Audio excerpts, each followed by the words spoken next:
News में आपका स्वागत है। मैं हूं आपके साथ मैत्री त्रिपाठी और इंडिया न्यूज आपके लिए लेकर आया है दुनिया का सबसे तेज रफ्तार बुलेटिन यानी कि न्यूज 222, जिसमें हम आपको दिखाएंगे सिर्फ 22 मिनट में 222 खबरें। इस 22 मिनट में तमाम बड़ी खबरों के साथ प्रधानमंत्री नरेंद्र मोदी के अमेरिकी दौरे से जुड़ी हर बड़ी खबर और तस्वीर आपको दिखाएंगे। अमेरिका के व्हाइट हाउस में PM Narendra Modi Barack Obama के डिनर में शामिल हुए।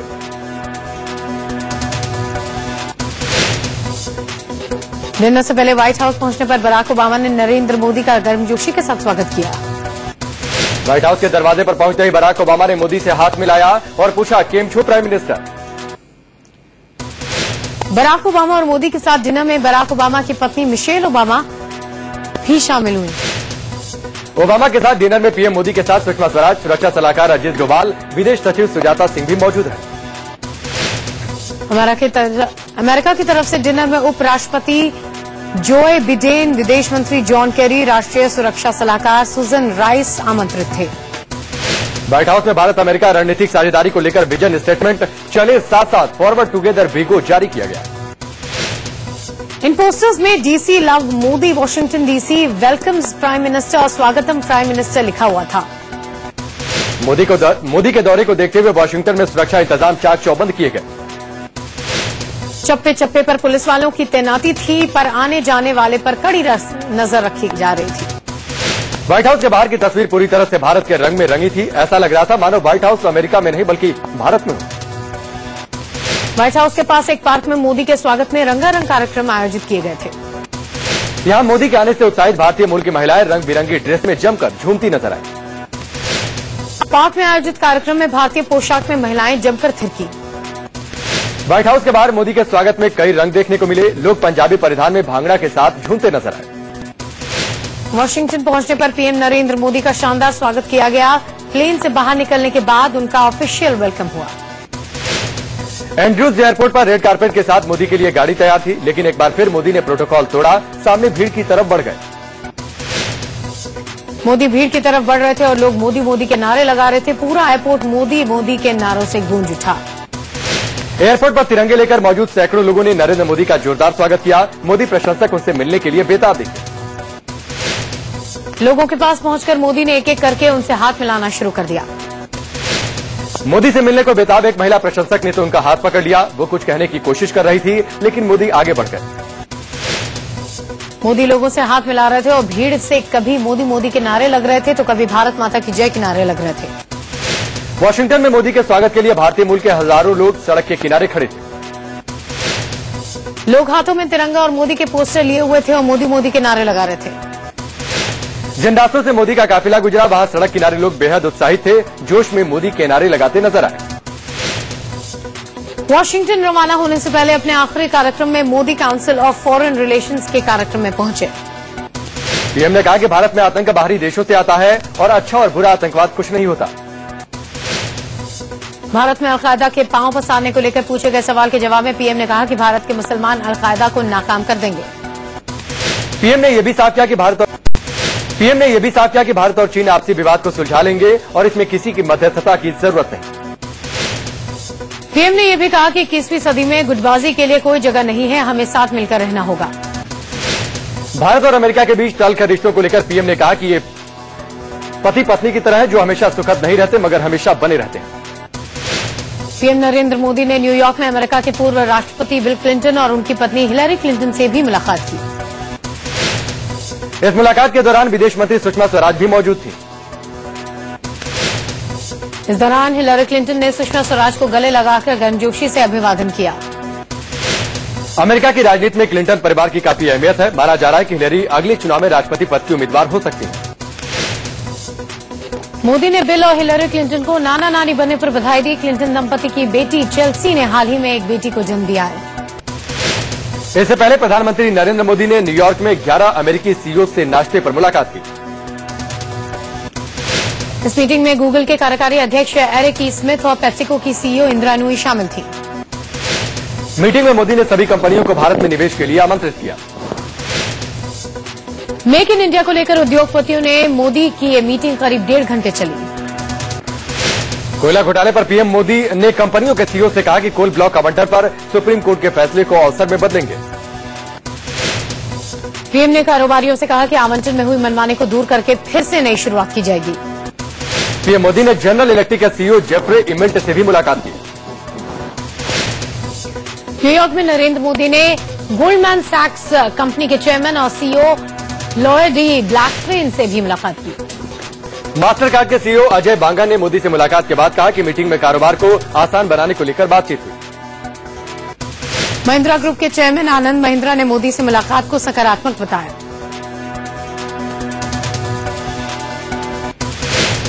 आनंद महिंद्रा ने कहा कि मोदी से बातचीत के बाद भारत में विदेशी कारोबार को लेकर उम्मीद बढ़ी है। आज रात नरेंद्र मोदी और बराक ओबामा के बीच व्हाइट हाउस में शिखर वार्ता होनी है, जिस पर सभी की नजरें टिकी हैं। इस मीटिंग में द्विपक्षीय और दुनिया भर के कई मुद्दों पर विस्तार से बातचीत होगी। अमेरिका के साथ रक्षा, परमाणु करार और आतंकवाद जैसे अहम मुद्दों पर भी बातचीत हो सकती है।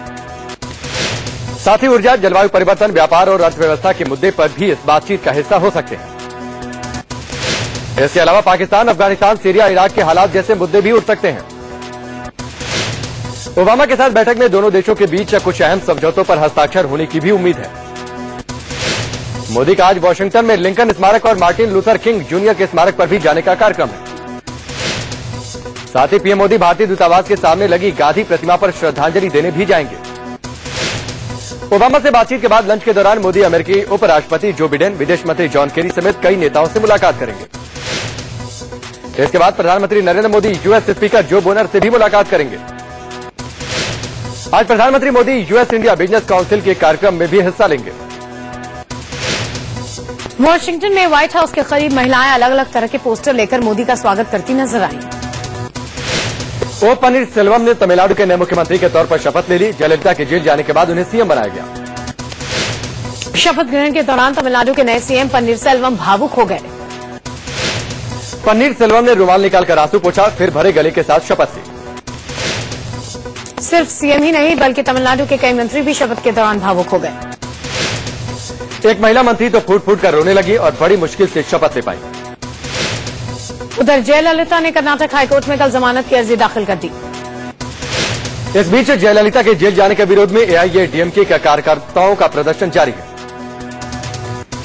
एआईएडीएमके के कार्यकर्ता कल सड़क पर उतरे, भूख हड़ताल पर प्रदर्शन किया।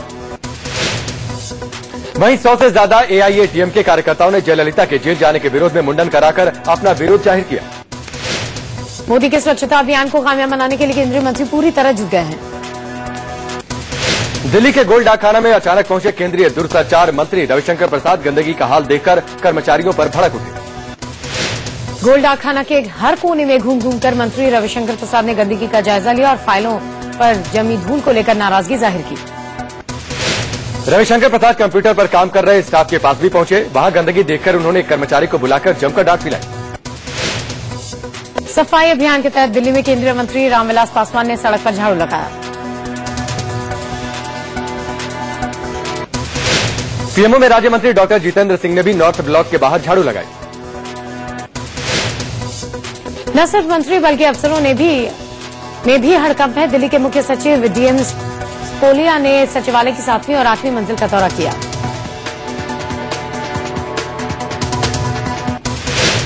इस दौरे के दौरान कई जगहों पर उन्हें कूड़े के ढेर मिले, जिससे वो बेहद खफा दिखे। टॉयलेट की साफ सफाई से नाराज मुख्य सचिव ने अधिकारियों को फटकार लगाई। 2 अक्टूबर को शुरू होने वाले स्वच्छ भारत अभियान के मौके पर आम आदमी पार्टी नेता अरविंद केजरीवाल को भी न्योता दिया गया है।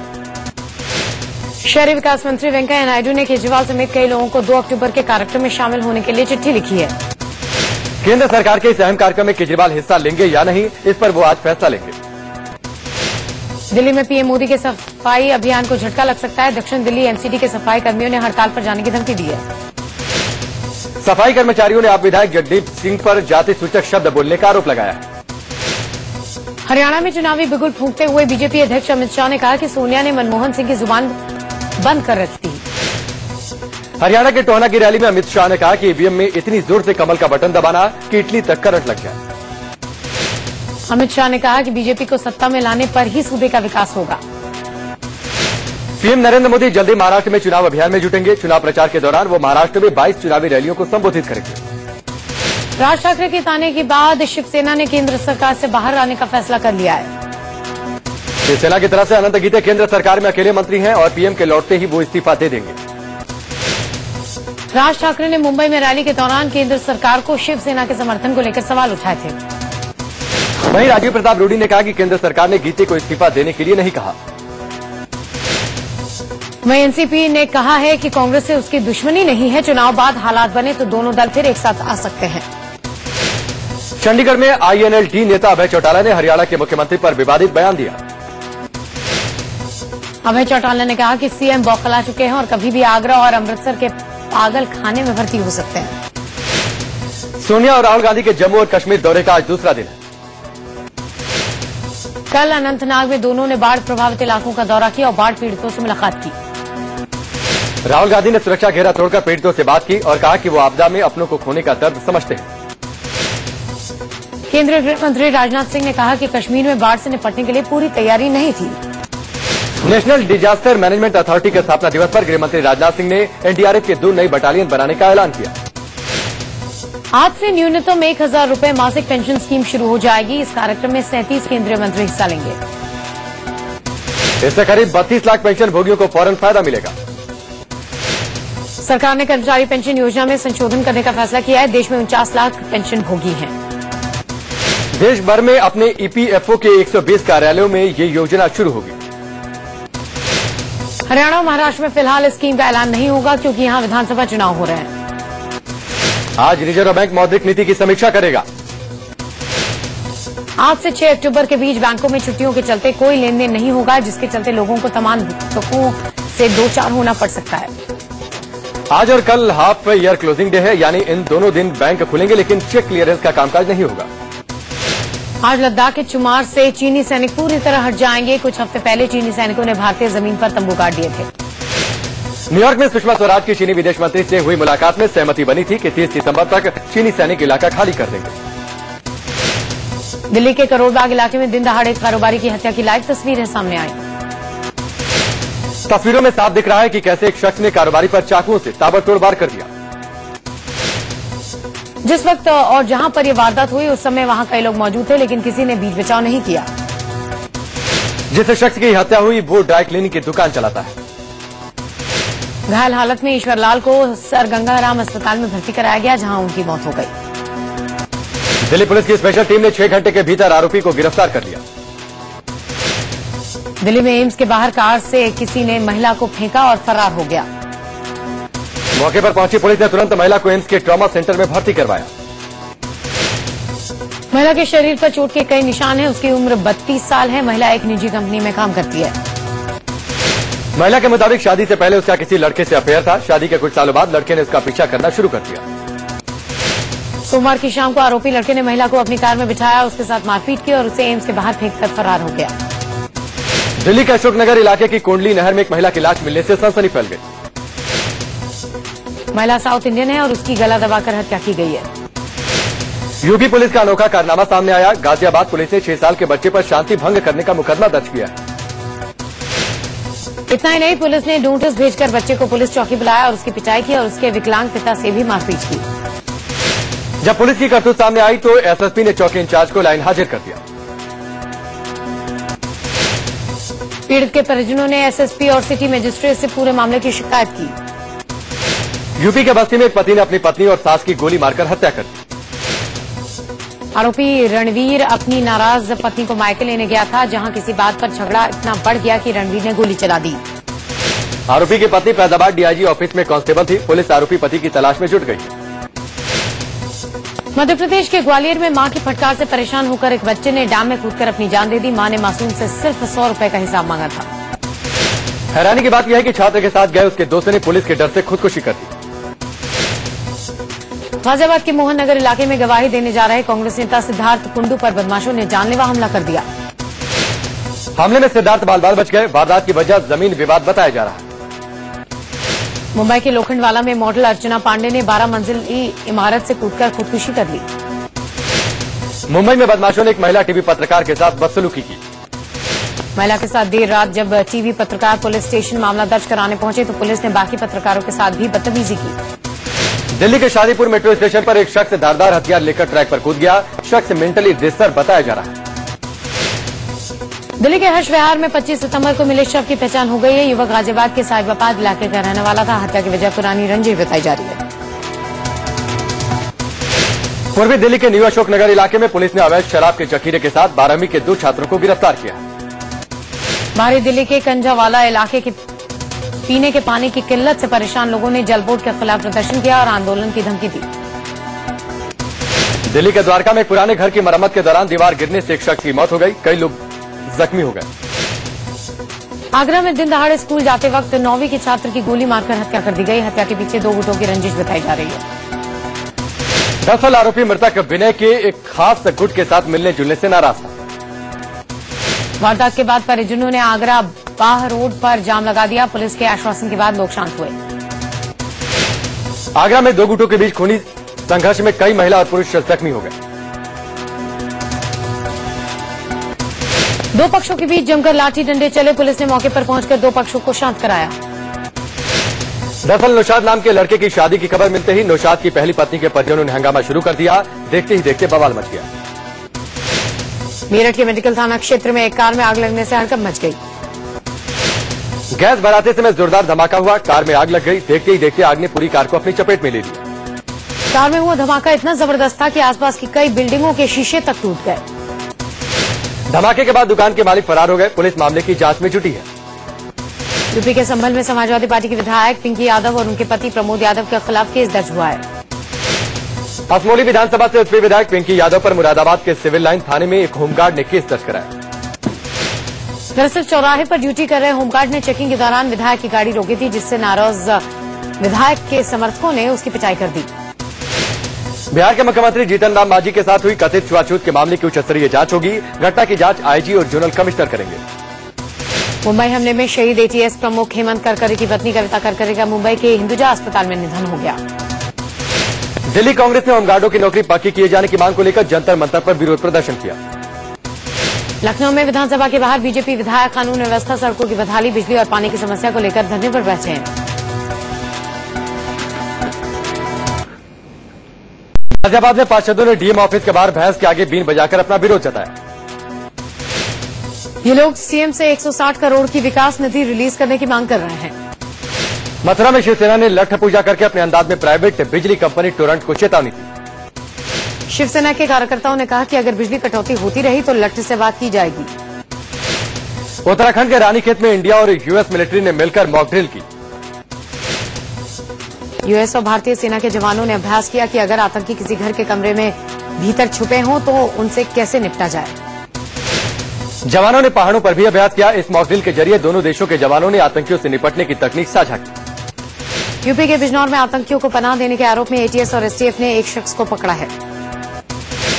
इस शख्स के पास से 1,48,000 रुपए नकद और एक आतंकी का ड्राइविंग लाइसेंस मिला।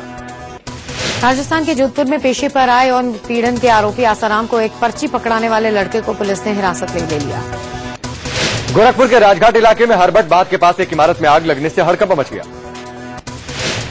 दमकल की 5 गाड़ियों की मदद से कई घंटों बाद आग पर काबू पाया जा सका।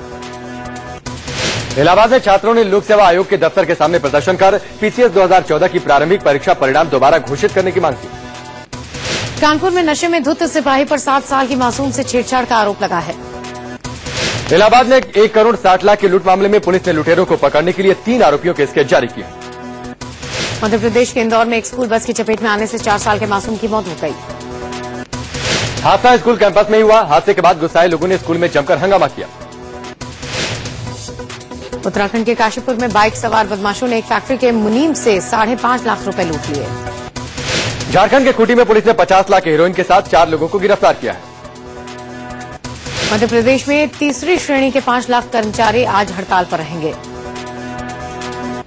ग्रेड पे में सुधार समेत 20 मांगों को लेकर कर्मचारी हड़ताल पर जा रहे हैं। कोलकाता में सीएम ममता बनर्जी ने ओल्ड एज होम का निरीक्षण किया। आज नवरात्र का 6ठा दिन है। गुवाहाटी में दुर्गा पूजा को लेकर पंडाल सजाए गए हैं। गूगल की सोशल नेटवर्किंग साइट आज से इतिहास का हिस्सा हो जाएगी। 10 साल के बाद आज से ये वेबसाइट बंद हो जाएगी। साल 2004 में जब ये साइट लॉन्च हुई थी तो इसने भारत और ब्राजील में अच्छी पकड़ बनाई थी। फेसबुक और ट्विटर के बाजार में आने के बाद ऑकुड के बुरे दिन शुरू हो गए और इसे बंद करने का फैसला लिया गया। हालांकि पुराने यूजर सितंबर 2016 तक अपने प्रोफाइल डेटा, पोस्ट और तस्वीरों का बैकअप बना सकेंगे। लोकतंत्र की मांग कर रहे हजारों प्रदर्शनकारी हांगकांग की सड़कों से हटने के लिए तैयार नहीं है। प्रदर्शनकारियों पर काबू पाने के लिए पुलिस ने पहले तो लाठियां बरसाई, फिर आंसू गैस के गोले भी छोड़े।